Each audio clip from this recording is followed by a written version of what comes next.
سبق پر آتے ہیں، آیت نمبر 60۔ ابھی پیچھے اللہ تعالیٰ نے ذکر فرمایا منافقوں کی دولت سے محبت کا۔ ہر طرح سے منافق ہر طرح کے مال میں سے اپنا حصہ چاہتے تھے۔ صدقہ ہو تو ان کو چاہیے ہوتا تھا، خیرات ہو تو ان کو چاہیے ہوتی تھی، مال غنیمت ہو تو حصہ چاہیے ہوتا تھا، زکوٰۃ ہو تو اپنا حصہ لینا چاہتے تھے، اور جب اپنے حصے کے مطابق ان کو نہیں ملتا تھا تو آپ صلی اللہ علیہ وسلم پر الزامات لگایا کرتے تھے۔ اگلی آیت میں اللہ تعالیٰ نے زکوٰۃ کے مستحقین کی کیٹیگریز بیان کی ہیں، اور یہ واحد آیت ہے سورہ توبہ آیت 60، جس میں کہ زکوٰۃ کے مصارف صاد سے، یعنی کہ جہاں جہاں زکوٰۃ کو ہم خرچ کر سکتے ہیں، اسپینڈ کر سکتے ہیں، ان کا ذکر کیا ہے۔ یعنی یہ بتا دیا کہ زکوٰۃ کی تقسیم نبی اکرم صلی اللہ علیہ وسلم کے بھی اختیار میں نہیں ہے، اللہ نے خود اپنا ذمہ لیا ہے۔ اکثر منافقین تو خود پیسے والے تھے، وہ ان میں سے جو یہاں 8 کیٹیگریز ہم دیکھیں گے، جو 8 کیٹیگریز آ رہی ہیں، ان میں سے کسی کیٹیگری کے اندر منافق تو آتے ہی نہیں تھے، لیکن چاہتے کیا تھے؟ بس جو بھی پیسہ آ رہا ہے، مال غنیمت آ رہا ہے یا صدقہ خیرات آ رہا ہے، جو بیت المال میں آ رہا ہے، ان کو حصہ ضرور ملے۔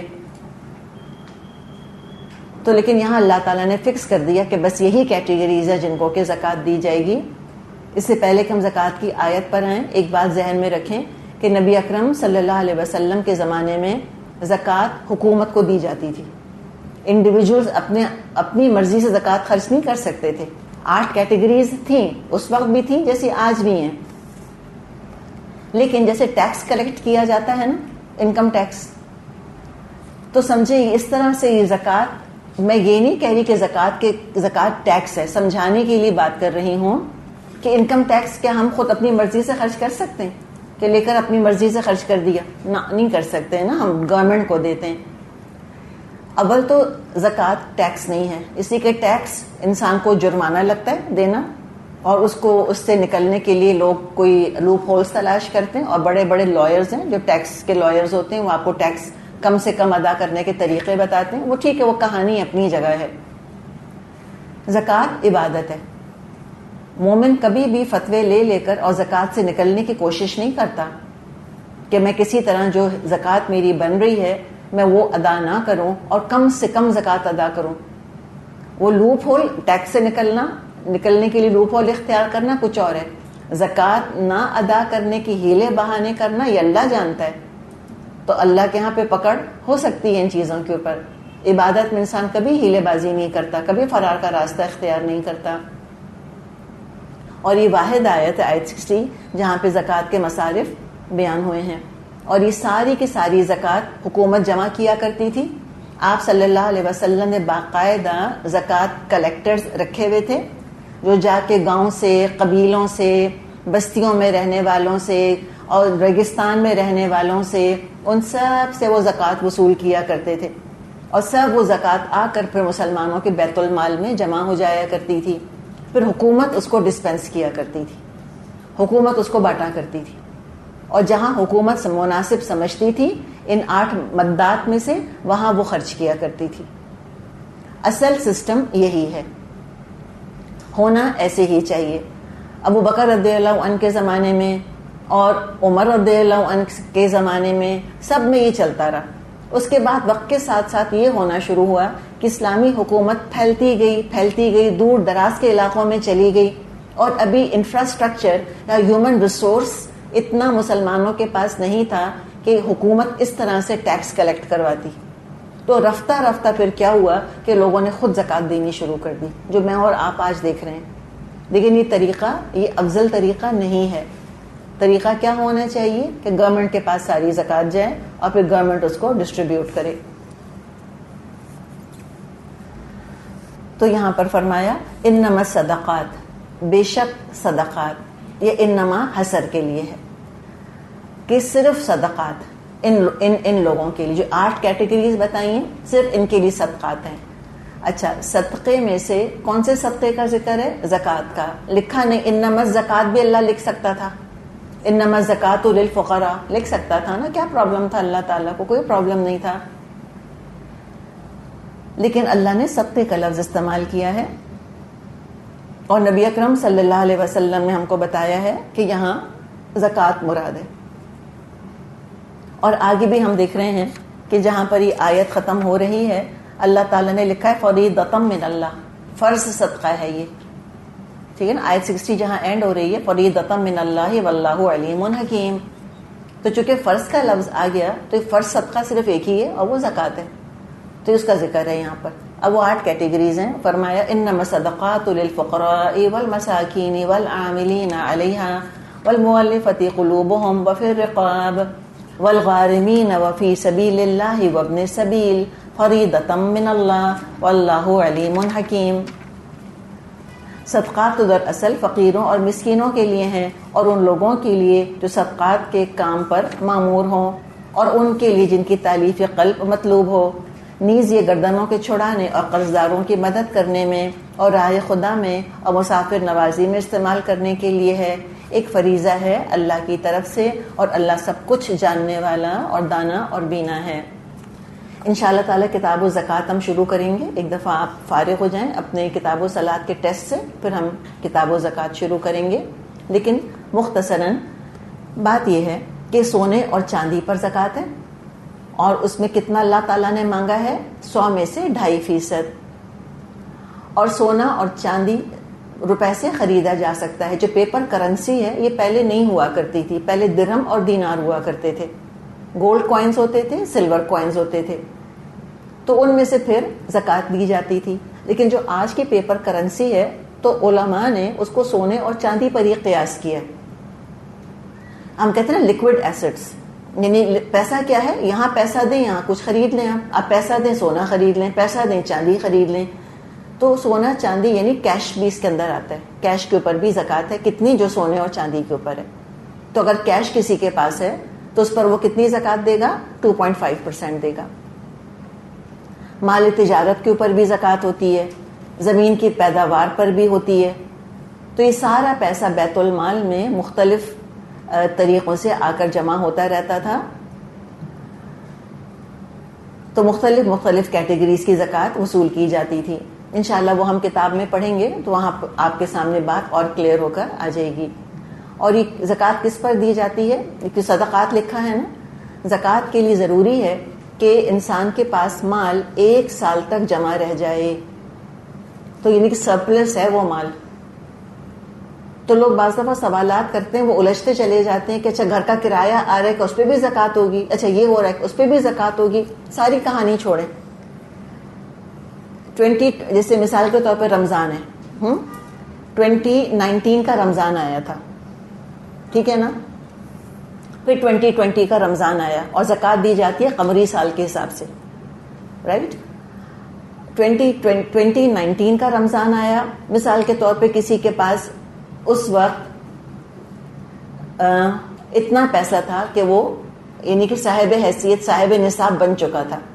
وہ نصاب بھی انشاءاللہ تعالی ہم دیکھیں گے کہ اتنا اس کے پاس پیسہ تھا کہ وہ صاحب نصاب تھا، اس پہ زکوٰۃ فرض ہو چکی تھی. یعنی کب، 2019 میں. اب کیا ہوا، اب 1 سال گزر گیا پورا، 2020 آ گیا، اس کا رمضان آ گیا. اب وہ کس پیسے پہ زکوٰۃ دے گا؟ اب اس کے پاس جتنا پیسہ بینک میں رکھا ہوا ہے، جو سرپلس پیسہ اس کے پاس ہے، بینک میں ہو، دفن کیا ہوا ہو، خزانہ ہو، واٹ ایور اس کے پاس ہو، جو گولڈ ہے، جو سلور ہے اس کے پاس، اس میں ایڈیشن سبٹریکشن ہوتا چلا گیا، کم زیادہ ہوتا چلا گیا. ہو سکتا ہے کہ 2019 میں اس کے پاس 50 لاکھ روپے ہوں، ٹھیک ہے نا. اب اس کے پاس 45 لاکھ ہوں، تو اس نے 2019 میں 50 لاکھ پر زکوٰۃ دی تھی، اب 45 لاکھ کے اوپر زکوٰۃ دے گا. ہو سکتا ہے 2019 میں اس کے پاس 50 لاکھ تھے، اب اس کے پاس 1 کروڑ ہو گئے، تو اب وہ 1 کروڑ پہ زکوٰۃ دے گا. اور ہو سکتا ہے کہ 2020 رمضان میں جو زکوٰۃ اس کو نکالنی ہے، اس سے ابھی اس کے پاس مثال کے طور پہ رجب کے مہینے میں اس کے پاس 80 لاکھ روپے، ٹھیک ہے نا. پہلے کتنے تھے؟ 50. یعنی 50 میں اس لیے کہہ رہی ہوں کہ وہ صاحب نصاب تھا، زکوٰۃ فرض ہو چکی تھی اس کے اوپر. اس کے پاس تھے 80 لاکھ روپے رجب میں. اب رمضان جب اس کو اپنی زکوٰۃ نکالنی تھی، 2 دن پہلے 20 لاکھ روپے اور آ گئے اس کے پاس. کتنے ہو گئے؟ 1 کروڑ ہو گئے. وہ پورے 1 کروڑ پہ زکوٰۃ دے گا. اب وہ یہ نہیں کہے گا کہ اچھا ان 20 کروڑ کا میں الگ حساب رکھوں گا, اس 20 لاکھ کا الگ حساب کروں گا, اس 20 لاکھ کے اوپر 1 سال گزرے گا تو پھر زکوٰۃ دوں گا. امپاسبل ہے اس طرح سے حساب کتاب رکھنا, خاص طور پہ جو لوگ بزنس کرتے رہتے ہیں, ایک آنے پائی کا حساب نہیں رکھ سکتے. تو اس کو ایک جنیرک رول یہ ہوتا ہے کہ پھر ہم کو یہ دیکھنا ہوگا کہ 1 سال کے بعد اس وقت ایز آف ناؤ اور آن دس ڈیٹ میرے پاس کتنا پیسہ ہے, اور اس پر پھر زکوٰۃ دینی ہوگی. آپ میں سے وہ خواتین جن کا اپنا ذاتی پیسہ ہے یا جن کا اپنا ذاتی زیور ہے جو 7.5 تولے سونے سے یا 52 تولے چاندی سے زیادہ ہے, آپ کے اوپر فرض عین ہے کہ آپ کو زکوٰۃ کے احکامات کا علم ہو. اگر کسی کے پاس اتنا پیسہ ہے ہی نہیں کہ وہ صاحب نصاب ہو تو پھر اس کے لیے فرض کفایہ ہے وہ زکوٰۃ کا علم حاصل کرے یا زکوٰۃ کا علم حاصل نہ کرے. پیسہ ہے ہی نہیں اس کے پاس تو کیا کرنا ہے اس کو. اور ایک ہی فرض ہے جو کہ آپ صلی اللہ علیہ وسلم نے کبھی ادا ہی نہیں کیا. یہ بھی کوئی کہہ سکتا ہے آپ سے کہ آپ کے نبی نے تو ایک فرض ہی ادا نہیں کیا. ہم تو کہتے ہیں نا کہ بنی الاسلام علی 5, کہ اسلام کی بنیاد تو 5 چیزوں کے اوپر ہے. تو کیا 5 چیزیں ہیں؟ کلمہ پڑھنا, نماز پڑھنا, اور روزے رکھنا, حج کرنا, زکوٰۃ دینا. آرڈر میں وہ نہیں بتا رہی آپ کو, ان دی اینڈ کیا ہے زکوٰۃ. فار ایگزامپل آپ صلی اللہ علیہ وسلم نے کبھی زکوٰۃ دی ہی نہیں, ساری عمر کبھی زکوٰۃ نہیں دی. کیوں نہیں دی؟ کبھی جمع ہی نہیں ہوا, کبھی اتنا پیسہ ہی نہ جمع ہوا کہ آپ زکوٰۃ دیتے. تو ایک انٹرسٹنگ بات ہے نا کہ بعض دفعہ دیکھیں ہم صرف ایک جملہ سن کر ہم اتنے پریشان ہو جاتے ہیں, ہم کہتے ہیں ہاں یہ ریئلی ایسا ہوا تھا. اتنی جلدی بدگمانیاں آ جاتی ہیں. تھوڑا سا کسی کے بارے میں, یہ تو ہم نبی اکرم صلی اللہ علیہ وسلم کی بات کر رہے ہیں نا, کسی کے بارے میں بھی شیطان اس طرح بدگمانی ڈال سکتا ہے. بات بالکل سچ ہے, ٹھیک ہے نا, بات بالکل ٹھیک ہوتی ہے, لیکن ارادہ اس سے کس کا ہوتا ہے؟ بدنیتی اس میں کیا ہوتی ہے کہ کوئی گڑبڑ مقصد ہوتی ہے اس سے. تو یہ 2-3 چیزیں ہیں, وہ کتاب میں بھی انشاءاللہ ہم پڑھ لیں گے. ایک تو اللہ تعالیٰ نے بتایا کہ اس کے مستحقین فقیر ہیں. للفقراء, یہ فقیروں کے لیے ہے. فقیر کون ہوتا ہے؟ فقیر وہ ہوتا ہے کہ اتنی اس کی حالت خراب ہے, اتنا وہ غریب ہے کہ جب ہم کہتے ہیں نا کہ اس کی غربت نے اس کی کمر توڑ دی ہے. فقرہ بیسکلی ہم ورٹیبرا کو کہتے ہیں, ورٹیبرم ٹو بی ایگزیکٹ. ورٹیبرم ایک جو ہماری ریڑھ کی ہڈی ہوتی ہے چھوٹی سی, اس کو کہتے ہیں فقرہ. تو ایسی غربت جس نے کہ اس کی کمر توڑ دی ہو, بالکل گھر میں پیسہ ہی نہیں ہے. فقیر ہم بھی سمجھتے ہیں فقیر کس کو کہتے ہیں, تو ایسے لوگوں کو دینی چاہیے. تو یہ ایسے لوگ جو ہیں یہ آؤٹ سائڈ فائنینشیل ہیلپ کے مستحق ہیں. یہ آپ دیکھیں جو صدقہ ہے, خیرات ہے, زکوٰۃ ہے, اس سے ہمیں یہ پتہ چلتا ہے کہ معاشرے میں ہمیشہ 2 طرح کے لوگ ہوں گے, ایک دینے والے اور ایک لینے والے. دوسرے یہ بھی پتہ چلے گا کہ دولت کے لوگ ہمیشہ مستحق نہیں ہوتے. مستحق سے ان دا سینس کیا کہ یعنی کہ ہر شخص جو ہے نا وہ خود دولت کما کر اور خود اپنے پیروں پہ نہیں کھڑا ہو سکتا. تو لہٰذا کچھ لوگ ہیں جو کماتے ہیں اور کچھ لوگ جو ہیں وہ لے رہے ہوتے ہیں. یہ ہمیشہ رہے گا, یا جسمانی طور پہ معذور ہوتے ہیں, یا ذہنی طور پہ معذور ہوتے ہیں, یا نفسیاتی طور پہ معذور ہوتے ہیں. بعض دفعہ ہٹے کٹے مرد گھروں میں بیٹھے ہوتے ہیں, ہٹے کٹے, نہ کوئی جسمانی بیماری ہے نہ کوئی ذہنی بیماری, دماغ بالکل صحیح ہے, اپنی ضروریات کے لیے خوب ڈیمانڈنگ ہے, کام نہیں کریں گے, پتہ نہیں کیا مینٹل پیرالسس ان کو ہوتا ہے. گھر والوں کی زندگی عذاب کر کے رکھتے ہیں, کما کے نہیں دیتے کسی طرح, بیوی سے کہتے ہیں مانگ کے لاؤ, ذرا سے بچے بڑے ہوتے ہیں کمانے پہ لگا دیتے ہیں, ہر ایک کے آگے ہاتھ پھیلانے کھڑے ہو جاتے ہیں. تو یہ بھی نفسیاتی بیماری ہے نا, ایک مینٹل پیرالسس ہے. کوئی غیرت عزت والا مرد کبھی بھی نہیں چاہے گا کہ میں ہاتھ پاؤں توڑ کے گھر میں بیٹھا رہوں اور بیوی مانگ مانگ کے لاتی رہے, اور بیوی گھروں میں کام کرتی رہے, وہ جھاڑو پوچھا کرتی رہے, میں نشہ کرتا رہوں بیٹھا ہوا.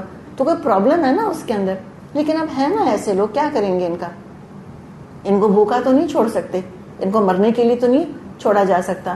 تو بہرحال اس قسم کے جو لوگ ہوتے ہیں نا یہ بھی زکوٰۃ کے مستحق ہوتے ہیں. تو ہر ایک جو ہے وہ پیسہ خود کما نہیں سکتا, بہت سے ریزنز ہوتے ہیں کہ وہ نہیں کما پاتے, اور اللہ تعالیٰ نے پھر پیسے والوں کے پیسے میں ایسے لوگوں کا حق رکھ دیا ہے تاکہ سوسائٹی جو ہے وہ فنکشن کر سکے پراپر طریقے سے. ورنہ جس معاشرے کے اندر غربت بہت زیادہ بڑھ جاتی ہے وہاں پیسے والوں کو بھی چین نہیں آتا. پھر ہر وقت چوری کا ڈر لگا رہے گا, ہر وقت قتل کا ڈر لگا رہے گا, اور شدید دشمنی پیدا ہو جاتی ہے پھر ہیوز میں اور ہیو ناٹس کے اندر. تو ایک معاشرے کو سٹیبل رکھنے کے لیے بہت ضروری ہے کہ پیسے کا فلو اوپر سے نیچے ہو, اور اسلام نے پھر اس کا باقاعدہ انتظام کیا ہے, ہماری مرضی پہ نہیں چھوڑا. اس میں سے جو فرض کر دی ہے چیز ہمارے اوپر وہ زکوٰۃ ہے. پھر مسکین کو بھی دینا چاہیے, مجبوری کی وجہ سے بے بس ہو گیا ہے جیسے ابھی ہم نے بات کری. یا یہ ہے مسکین, ہم فقیر کس کو کہیں گے؟ مسکین میں اور فقیر میں تھوڑا سا ڈفرنس ہے. فقیر وہ جس کے پاس ہے ہی کچھ نہیں. مسکین وہ ہے مثال کے طور پہ جیسے ایک شخص ہے وہ جسمانی طور پہ ٹھیک ہے, اور ذہنی طور پہ ٹھیک ہے, نفسیاتی طور پہ ٹھیک ہے, وہ جاتا ہے صبح سے شام, وہ پتھر توڑ رہا ہے سڑک پر بیٹھا ہوا بیچارہ. گھر میں جو پیسہ لے کر آ رہا ہے کمانے والا 1 اور کھانے والے 10, پورا ہی نہیں پڑتا, جان لگا رہا ہے, 1 اسکوائر میل پرووائڈ نہیں کر سک رہا. تو بھرپور محنت کے باوجود کیا ہے؟ مسکین. اور مسکینوں کے پاس ہو سکتا ہے کہ چارپائیاں ہوں, مٹکا بھی رکھا ہو, اور اس کے پاس گدھا گاڑی بھی ہو, تب بھی مسکین ہوگا, اس لیے کہ جتنا کما رہا ہے خرچہ اس سے زیادہ ہے. اور اسی چارپائی اور گدھا گاڑی اور مٹکے کو آگے بڑھا لیں. ہو سکتا ہے اس کا اپنا گھر ہو سکتا ہے اس کی اپنی گاڑی ہو سکتا ہے اس کے گھر میں فریج ہو, پھر بھی مسکین ہوگا. ہم کہتے ہیں ان کے گھر میں فریج رکھا ہوا ہے تو مسکین کیسے ہو گئے؟ زکوٰۃ کیسے دیں ان کو ہم؟ Fridge is a necessity, fridge کوئی لگژری تھوڑی ہے. ایک زمانہ تھا جو ہمارے خاندان کی خواتین بتاتی تھیں کہ جب نیا فریج آیا تھا تو ڈرائنگ روم میں رکھتے تھے. کیوں؟ تاکہ لوگوں کو پتہ چلے کہ ہمارے گھر فریج ہے. ٹھنڈی الماری کہتے تھے نا اس کو. آپ لوگ اتنے چھوٹے, پتہ نہیں آپ کو کچھ یاد بھی ہے کہ نہیں. وہ ٹھنڈی الماری ڈرائنگ روم میں رکھی ہوتی تھی. اب امیجن کریں ہم ہمارے فریج ہے اس قابل کہ مہمانوں کے آگے کھولیں, اس کو ٹسے پڑے ہوتے ہیں چیزوں سے. بہرحال ایک وہ زمانہ تھا. اب تو بھی اٹس اے نیسیسٹی. آپ کو لگژری تھوڑی ہے, ایون مائکرو ویو ایک نیسیسٹی ہے, ایون بلینڈر, منسر, یہ سب چیزیں ہماری ضرورت بن کے رہ گئی ہیں. جو پہلے جانور کام کرتے تھے نا, اب وہ یہ مشینیں کام کر رہی ہیں ہمارا. اب گھوڑا نہیں ہے, گاڑی ہوگی گھروں کے اندر, تو رکشہ, اسکوٹر, گاڑی, یہ نیسیسٹی ہے. لیکن مسکین کی گاڑی اور امیر کی گاڑی میں فرق ہوگا obviously. تو یہ نہ کہیں مسکین کے فریج میں امیر کے فریج میں فرق ہوگا. خود بھی آنکھیں لگی ہیں نا سروں کے اوپر ہمارے, ہم خود بھی دیکھ سکتے ہیں. اب یہ تو نہیں کہ ہاں آپ نے بتایا تھا کہ مسکین کے گھر میں فریج ہوتا ہے, اب مسکین کے پاس گاڑی بھی ہوتی ہے. تو جو اللہ نے کامن سینس دیا ہے وہ ہمیں خود یوز کرنا ہے. تو مسکین کو یہ دیکھیں کہ جتنا بیچارہ کماتا ہے اتنا اس کے پاس خرچہ جو ہے وہ پورا نہیں کر پاتا, ذمہ داریاں اس کے پاس خرچے سے کمانے سے زیادہ اس کے خرچے ہیں. تو یہ مسکین ہو گئے, مساکین. اچھا, یہ جو 2 کیٹیگریز ہیں جن کا ہم نے ذکر کیا, یہ 2 کیٹیگریز فقراء اور مساکین, یہ وہ کیٹیگریز ہیں جو خود زکوٰۃ نہیں دے سکتے, ان کو زکوٰۃ دی جاتی ہے. ہمارے دماغ میں کیا تصور بیٹھا ہے کہ 8 کیٹیگریز جو زکوٰۃ کے مستحق ہیں وہ خود زکوٰۃ دینے والے نہیں ہوتے. ہمارے دماغ میں کیا بیٹھ گیا کہ کل زکوٰۃ فقراء اور مساکین کے لیے ہے کہ نہیں ہے. تو یاد رکھیں کہ 6 کیٹیگریز میں سے صرف 2 کیٹیگریز ایسی ہیں کہ جو خود زکوٰۃ نہیں دیتے اور ان کو ہم زکوٰۃ دیتے ہیں, یعنی کہ غریب. لیکن زکوٰۃ کے اس سے علاوہ بھی مصارف ہیں, خالی پاورٹی اپلفٹ کرنے کے لیے نہیں ہے زکوٰۃ, اور بھی اس کے بہت سارے اللہ تعالیٰ نے استعمالات ہیں جو کہ ہم کو گنوائے ہیں. یہ بات کلیئر ہوئی کہ نہیں ہوئی؟ ایکچولی ہم سب کے دماغوں میں بیٹھا ہوا ہی ہے کہ زکوٰۃ ایکول ٹو غریب. نو, ناٹ نیسیسریلی. زکوٰۃ کون لیتا ہے؟ جو خود دیتا نہیں. نو, ناٹ ایٹ آل. یہ اگلی کیٹیگری دیکھیں, والعاملین علیہا, اور ان لوگوں کے لیے بھی زکوٰۃ ہے جو صدقات کے کام پر مامور ہوں. عاملین علیہا کون ہے یہ لوگ؟ ہم نے کیا بات کی, زکوٰۃ کس کو دیتے تھے لوگ؟ گورنمنٹ کو. اب زکوٰۃ کلیکٹ کرنی ہوتی تھی, ٹھیک ہے. اب کسی کو مدینے سے نبی اکرم صلی اللہ علیہ وسلم مثال کے طور پہ بھیج رہے ہیں طائف کی طرف, مدینے سے کسی کو بھیج رہے ہیں مکہ, تو جائے گا, سواری چاہیے, کھانا پینا چاہیے, جا کے وہاں رہے گا, واپس آئے گا, کام کرے گا, وقت لگایا ہے اس نے, تو اس کو پھر گورنمنٹ پیسے دے گی. کہاں سے دے گی؟ بیت المال میں سے کس کیٹیگری سے اس کو تنخواہ دی جا رہی ہے, اس کا خرچہ کس کیٹیگری سے جا رہا ہے؟ اسی زکوٰۃ سے. تو یہ جو کام کر رہا ہے جو شخص, کہ جو زکوٰۃ کلیکٹ کرنے جا رہا ہے کیا یہ خود ویل آف ہو سکتا ہے؟ ہو سکتا ہے؟ جی بالکل ہو سکتا ہے، اور نہیں بھی ہو سکتا. دونوں پروبیبلٹیز ہیں، دونوں احتمالات ہیں. عمر رضی اللہ عنہ کو آپ صلی اللہ علیہ وسلم نے زکوٰۃ جمع کرنے کے لیے کہا کہ تم جاؤ زکوٰۃ لے کر آؤ. وہ گئے زکوٰۃ لے کر آ گئے. عمر رضی اللہ عنہ کا اپنا کاروبار تھا، ٹھیک ہے نا. جب وہ آئے تو آپ صلی اللہ علیہ وسلم نے ان کو پیسے دیے اس کام کے، تو ان کو جھجک ہوئی. انہوں نے کہا کہ نہیں اللہ کے رسول، مجھ کو ضرورت نہیں ہے اس چیز کی. تو پھر آپ صلی اللہ علیہ وسلم نے بڑا خوبصورت رول ایک بتایا. یہ کہا کہ مانگو نہیں اور جو دیا جائے وہ لے لیا کرو. تو یہ ان کا حق تھا، انہوں نے محنت کی تھی، انہوں نے ایک ذمہ داری پوری کی تھی، تو ان کو زکوٰۃ میں سے تنخواہ دی. دیکھیے زکوٰۃ میں سے تنخواہ دینا اور زکوٰۃ دینے میں زمین آسمان کا فرق ہے. زکوٰۃ میں سے تنخواہ دی جا سکتی ہے، ویل آف لوگوں کو دی جا سکتی ہے. ہو سکتا ہے آپ میں سے یہاں کوئی ایسی ہوں کہ آپ سے کہا جائے کہ اب آپ جائیے اور جا کے آپ زکوٰۃ کلیکٹ کر کے لائیے. ہو سکتا ہے آپ اپنے گھر میں لکھ پتی کروڑ پتی ہوں، آپ خود لاکھوں کروڑوں زکوٰۃ نکالتی ہوں، لیکن جب آپ ایک کام کریں گی گورنمنٹ کے بہاف پہ تو گورنمنٹ آپ کو پے کرے گی، اس کا گورنمنٹ آپ کے ایکسپینسز اٹھائے گی. تو کیا آپ زکوٰۃ لینے والی ہیں؟ ہاں نہیں، آپ زکوٰۃ نہیں لے رہی، آپ اپنے کام کے پیسے لے رہی ہیں. کلیئر؟ تو یہ عاملین علیہا، تو اس میں کوئی غربت کا، فقیری کا، محتاجی کا، مانگنے کا کوئی ایلیمنٹ شامل نہیں ہے. بغیر امبیرسمنٹ کے لوگ تنخواہ لے لیا کرتے تھے، اپنی محنت اپنی نوکری کی تنخواہ وہ لے رہے تھے. اچھا اب کون ہے اگلی کیٹیگری میں؟ والمؤلفۃ قلوبہم، اور ان کے جن کی تالیف قلب مطلوب ہو. اچھا یہ مؤلفۃ القلوب یہ خاص ایک اصطلاح ہے اسلام کی. الفت سے لفظ بنا ہے، الف یؤلف، مؤلف الفت حاصل کرنے والا، مؤلف جس کی الفت حاصل کی جائے، جس کی محبت حاصل کی جائے. جب ہم اسلام کے پھیلانے کی بات کرتے ہیں اور تبلیغ کی بات کرتے ہیں تو ہم نے یہ کئی دفعہ بیچ میں یہ ہم نے ڈسکشن کیا ہے کہ آپ صلی اللہ علیہ وسلم نے لوگوں کے دل جیت جیت کر اسلام پھیلایا. تلوار سے کم اور دل جیت کر زیادہ. علاقے کم فتح ہوئے ہیں اور دل زیادہ فتح ہوئے، اور دلوں کے فتح ہونے کی وجہ سے علاقوں کے علاقے اسلام میں شامل ہوئے ہیں. آ کر ہم بڑا انڈر ایسٹیمیٹ کرتے ہیں اس چیز کو.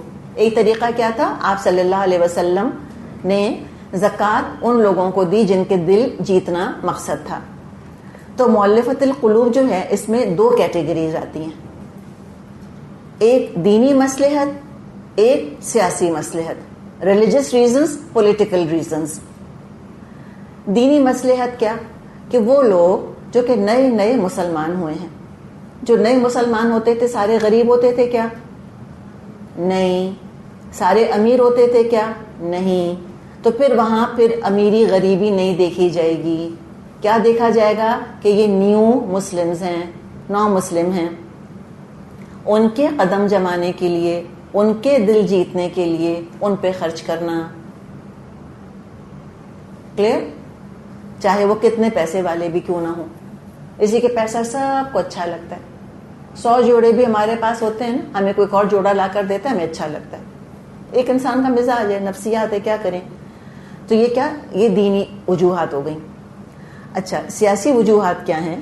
کہ کچھ لوگ جو ہوتے ہیں وہ بڑے انفلوئنشل ہوتے ہیں، بڑے با اثر، بڑے اثر رسوخ رکھنے والے ہوتے ہیں، یا وہ ایسی حساس سینسیٹیو جگہوں پہ رہ رہے ہوتے ہیں کہ اگر وہ دشمن کی طرف جھک جائیں تو اسلامی حکومت کو نقصان اٹھانا پڑے گا. جیسے بارڈر پر رہتے ہیں، مثال کے طور پہ اگر ایک اسلامی ملک ہے اور اس کی جو سرحد ہے وہ دشمن ملک سے مل رہی ہے، کافر ملک سے مل رہی ہے، مشرک ملک سے مل رہی ہے، وہ جو بارڈر پہ گاؤں اور قصبے وغیرہ ہوتے ہیں، جاسوس وغیرہ سارے وہیں آتے ہیں اور وہیں سے لوگ بھی جاسوسی بھی کرتے ہیں.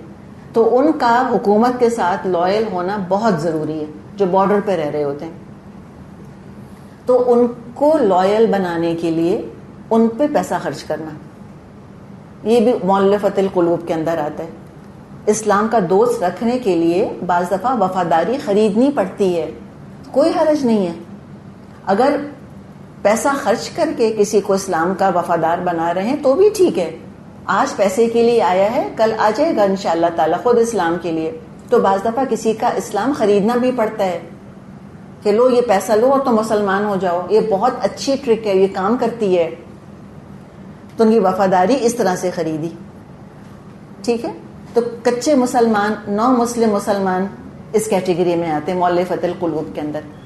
بعض علماء کے مطابق اگر ہم کسی غیر مسلم کو اسلام کی طرف مائل دیکھیں اس کو بھی زکوٰۃ دے سکتے ہیں. اکثر آپ لوگ پوچھتے ہیں کہ ہم کرسچن میڈس وغیرہ کو کیا زکوٰۃ دے سکتے ہیں, آپ یہ پوچھتے ہیں. اگر آپ کا اپنا فہم, آپ کی اپنی سمجھ آپ کو گائیڈ کر رہی ہے اور آپ کو یہ لگتا ہے کہ یہ بہت مائل ہوتی ہے, یہ بہت مجھ سے پوچھتی, باجی تو نماز کیسے پڑھتی ہو, باجی تم یہ کیا کہتی ہو کھانا شروع کرنے سے پہلے, باجی تم یہ سر پہ کیا اوڑھتی ہو, مثال کے طور پہ, باجی تم اتنی اچھی کیسے ہو, پہلے تو نہیں تھیں, کورس کرنے کے بعد تم بہت اچھی ہو گئی ہو باجی, اللہ کرے ایسا ہو. تو اگر ہمیں اس کا یہ انٹرسٹ لگ رہا ہے کہ وہ اسلام سے امپریس ہے اور انٹرسٹ لے رہی ہے, اس کا دل جیتنے کے لیے زکوٰۃ دی جا سکتی. یہ ایک مثال آپ کو بتائیے. ٹھیک ہے, تو اس کو اب اسلام کی طرف رجوع کرنے کے لیے ہم پھر زکوٰۃ میں سے دے سکتے ہیں. اور بعض کہتے ہیں کہ ہرگز نہیں دے سکتے, زکوٰۃ صرف اور صرف مسلمانوں کو دیں گے. تو پھر ان نان مسلمس کا کیا کریں گے جن کا کہ دل اسلام کی طرف مائل ہو رہا ہے؟ تو کہتے ہیں بھی صدقہ کرو, خیرات کرو, اتنا کچھ اور دیا تو اللہ نے تم کو. اور کس کو دے سکتے ہیں؟ وفر رقاب, غلام آزاد کروانا, گردنیں چھڑانا, یعنی کہ غلام آزاد کرنا, جیلوں سے نکلوانا, سودی قرضوں کے بوجھ سے آزاد کر دینا کسی کو. والغارمین, جرمانہ آ پڑا جن کے اوپر, غیر متوقع کوئی نقصان ہو گیا, کاروبار میں نقصان ہو گیا, پیسہ ڈوب گیا, یا دیت ادا کرنی ہے کسی کو, وہ تو لاکھوں کی کروڑوں کی رقم ہو سکتا ہے ہو, یا بعض دفعہ بیماری ایسی آتی ہے لوگوں کو لاکھوں روپے چاہیے ہوتے ہیں علاج کرانے کے لیے. کینسر وغیرہ کا ٹریٹمنٹ آپ کو پتا ہوگا نا کتنا ایکسپینسو ہے, اچھے افورڈ نہیں کر سکتے. تو وہ اپنے گھر میں ہیں کھاتے پیتے, لیکن وہ کس کیٹیگری میں ہے؟ غارمین کی کیٹیگری میں. وہ افورڈ نہیں کر سکتے کہ اپنے کسی مریض کا علاج کروائیں, تو ان کو بھی زکوٰۃ دے سکتے ہیں. وفی سبیل اللہ, اور اللہ کے راستے میں, جس کام سے اللہ کے دین کی مدد ہو, چاہے اسلامی سرحدوں کی حفاظت ہو, یعنی کہ مجاہد تیار کرنے میں اس کا اسلحہ, اس کا ذرہ بختر, اس کی آرمر, اس کا گھوڑا سواری, اس کے لیے بھی زکوٰۃ استعمال ہوتی تھی. یا اسلامی عقائد اور نظریات کی حفاظت ہو, یعنی مجاہد یعنی فوجی تیار کرنے ہوں یا علماء تیار کرنے ہوں. مجاہد دو ہوتے ہیں نا, فوجی اور عالم, ان کے لیے بھی زکوٰۃ استعمال کی جا سکتی ہے. یعنی کوئی بچہ دین کا علم حاصل کرنا چاہتا ہے, اس کو زکوٰۃ دی جا سکتی ہے. اگر ماں باپ افورڈ نہیں کر سکتے تو ہم دے سکتے ہیں. اور فی سبیل اللہ بہرحال ایک وسیع ٹرم ہے. بعض لوگوں نے اس کو محدود کیا ہے, بعض نے اس کو بہت وسیع کر دیا ہے. بعض نے کہا کہ فی سبیل اللہ کا مطلب ہے کہ جو کام اللہ کے نام کا ہو رہا ہے اس کے لیے آپ زکوٰۃ دے سکتے ہیں. مدرسے بنائیں, مسجدیں بنائیں, یا آپ پورے مدرسوں کا پورا یا انسٹیٹیوشنز بنا لیں, زمینیں خرید لیں, پراپرٹی اس سے بنا لیں, یعنی ٹرسٹ کی پراپرٹی, اس کا پورا خرچہ چلا لیں, اس سے آپ ٹی وی چینلز خرید لیں, اس سے پھر آپ پروپیگیشن شروع کریں, سب فی سبیل اللہ ہے. بعض نے اتنی وسعت دی ہے اور بعض نے اس کو محدود کیا ہے.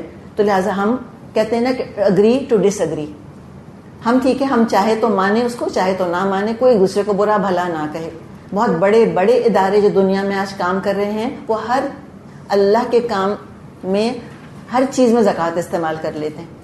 وہ بجلی کا بل بھی زکوٰۃ سے دے دیں گے, وہ اپنے اے سی بھی زکوٰۃ سے لگا لیں گے, ہم ان کو برا نہیں کہیں گے.